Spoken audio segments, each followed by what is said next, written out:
Welcome to English Learning from Scratch. Today we learn about subordinating conjunctions, although and though, for showing contrast between ideas. Subordinating conjunctions connect a dependent clause to an independent clause. They show relationships like contrast, cause, time, condition, or purpose between the two clauses. Although introduces contrast between two ideas. Though has the same meaning as although, but sounds more casual in everyday conversation.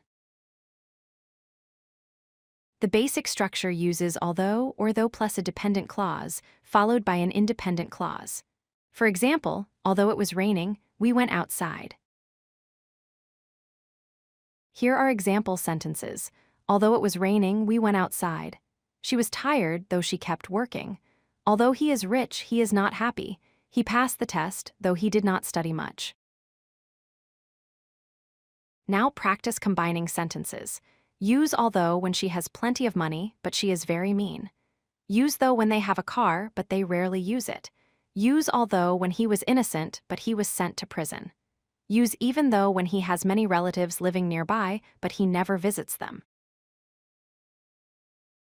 Here are the correct answers. Although she has plenty of money, she is very mean. They have a car, though they rarely use it. Although he was innocent, he was sent to prison. He has many relatives living nearby, even though he never visits them.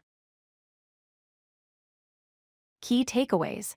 Although and though show contrast between opposing ideas. Practice combining sentences using these contrast conjunctions. Master contrast conjunctions to improve your English sentence structure. If you like this video, hit that like button and don't forget to subscribe. Visit codelucky.com for more such useful content.